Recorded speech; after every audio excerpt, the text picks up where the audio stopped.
based on the guidelines, neoadjuvant chemo should be offered to any fit patient before radical cystectomy. I'm going to talk about the survival, toxicity, adjuvant treatment, and optimization of the neoadjuvant treatment. The survival outcomes of the invasive bladder cancer after cystectomy is not that great. If you see here, the best one is for organ confined, and based on the invasion to the extravesical area or lymph node, the 5-year and 10-year survivals get lower and lower. There are multiple trials in retrospective studies, over the years, evaluated the results of the neoadjuvant or adjuvant trials.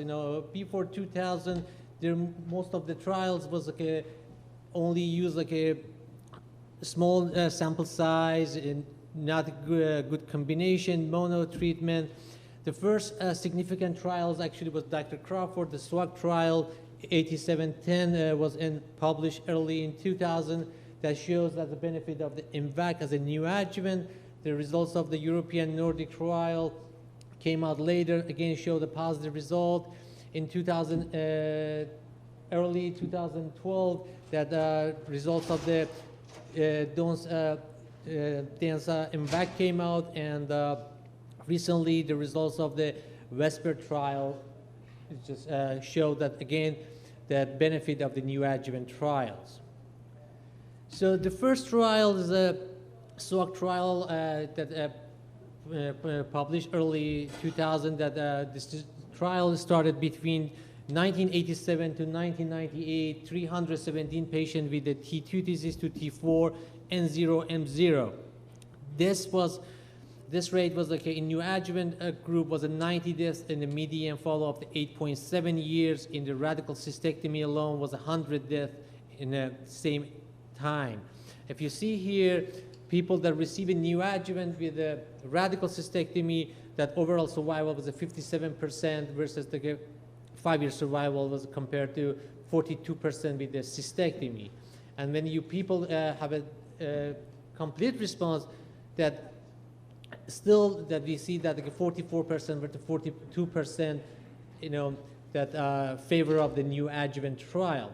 This study also reported adverse event. There was no significant adverse, at least grade 5 adverse event with the neoadjuvant trial and the neoadjuvant treatment, and you look at post-op complication, there was not significant between these two groups.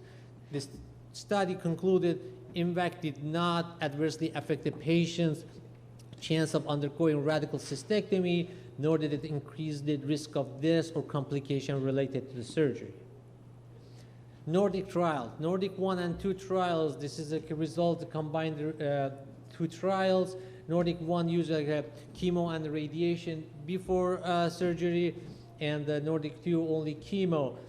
Between 1985 to 1997, 620 patients with a high-grade T1, T2 to T4 disease, and they treated, and as you see here, that 5-year overall survival in the people that receive a neoadjuvant is significantly better than the cystectomy alone, 56% versus 48%.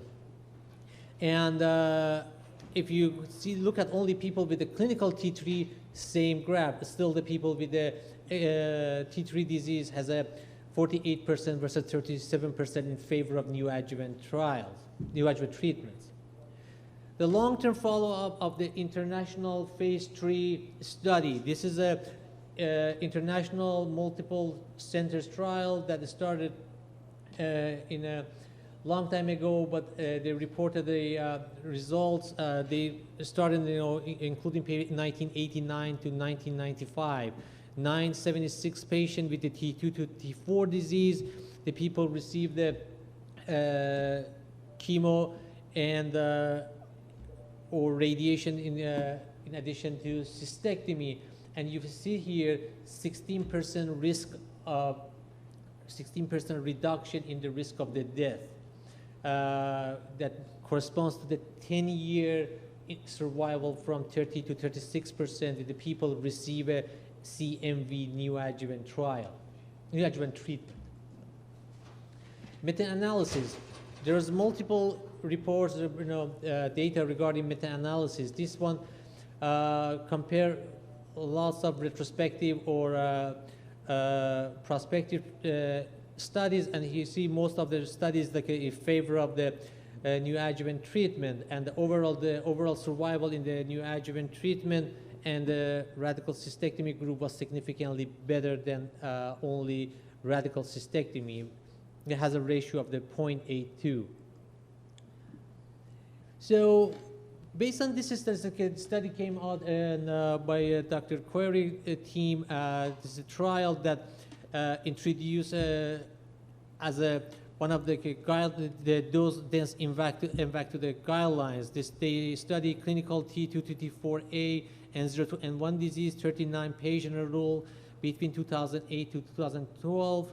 The primary endpoint was a pathological response, and defined by pathological down staging to the PT1 and N0 M0, and 49% achieved pathological response, and defined by a PT1 to N0 M0. 14 out of 17% with a clinical N1 was a clinical pathological N0 at surgery. As you see here, this is a pathologic disease-free survival, this is a radiologic disease survival. Both of them significantly better with the dose-dense INVAC. And based on also this trial showed that the dose-dense INVAC neoadjuvant with growth factor support, well tolerated, is safe. Based on this study, dose-dense INVAC added as a guideline to the guidelines for a neoadjuvant chemotherapy. Then there's a multiple retrospective study. There's no head-to-head study that compared the effectiveness of gemcis to gemcitabine cisplatin to INVAC or dose-dense INVAC until recently, but most of this study based on the retrospective or meta-analysis, they said that the similar outcome between the dose-dense INVAC and the gemcis.